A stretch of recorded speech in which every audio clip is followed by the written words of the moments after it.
चुनावी रियासत बिहार में शुरू हुए वोटर लिस्ट के स्पेशल इंटेंसिव रिवीजन का पहला मरहला पूरा हो गया है। यानी 25 जुलाई को वोटर वेरिफिकेशन की डेडलाइन खत्म हो चुकी है।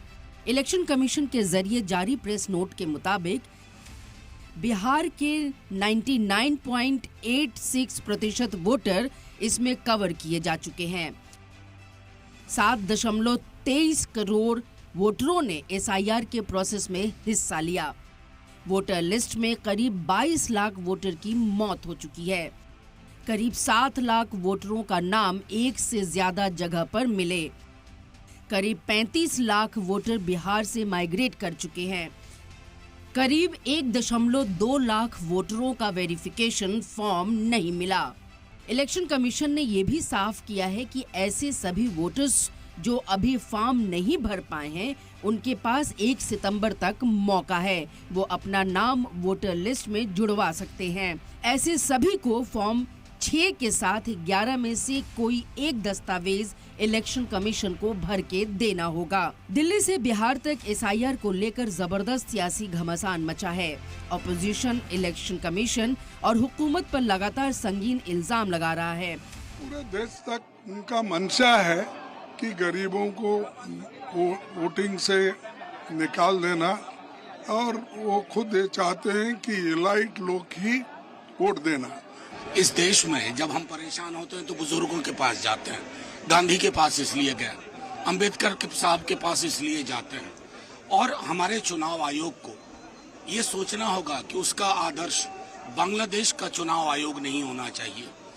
इलीट यहाँ बैठ करके तय कर दे और मतदाताओं की बेदखली की परियोजना को आप क्रियान्वयन करें, ये स्वीकार नहीं किया जाएगा। सरकार के कहने पे चल रहा है, और जो फ्री एंड फेयर इलेक्शन का जो पूरे देश में जो मामला है, कहीं ना कहीं जो डेमोक्रेटिक सेटअप है देश को, उसको ठेस पहुंचाने का काम ये सरकार कर रही है। अगर इलेक्शन कमीशन को इस तरह की प्रक्रिया करनी थी तो मैं नहीं समझती हूँ कि इलेक्शन से 2 महीने पहले या 1.5 महीने पहले करे।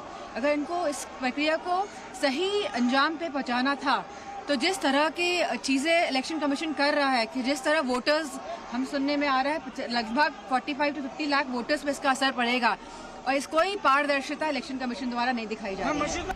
इलेक्शन कमीशन के मुताबिक SIR में करीब 65 लाख वोटर्स का नाम कटना तय माना जा रहा है। ऐसे में अगर चुनाव से पहले इतनी बड़ी तादाद में नाम हटाए जाते हैं तो इसका चुनाव में क्या असर होगा, इसको लेकर सभी सियासी पार्टियों में बेचैनी है। राहुल गांधी लगातार इलेक्शन कमीशन पर वोट चोरी करने का इल्जाम लगा रहे हैं, तो RJD लीडर तेजस्वी यादव चुनाव बायकॉट की धमकी भी दे रहे हैं। सवाल पूछे इलेक्शन कमीशन से, वोटर लिस्ट दिखाइए। इन्होंने वोटर लिस्ट नहीं दिखाई। हिंदुस्तान में इलेक्शन चोरी किए जा रहे हैं।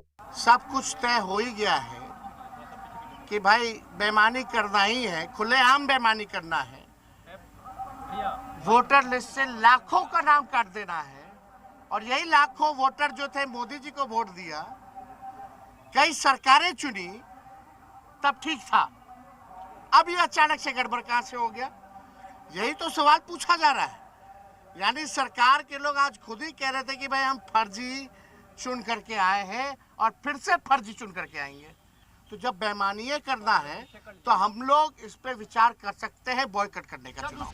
दिलचस्प ये है कि बिहार असेंबली चुनाव 2020 में 8 सीटों पर जीत हार का फर्क 1000 से भी कम रहा था।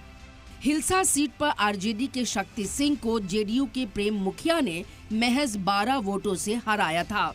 बरबीघा सीट पर JDU को महज 113 वोट से जीत हासिल हुई थी, जबकि भोरे में जदयू के सुनील कुमार ने CPI ML उम्मीदवार जितेंद्र पासवान को 462 वोटों से हराया था।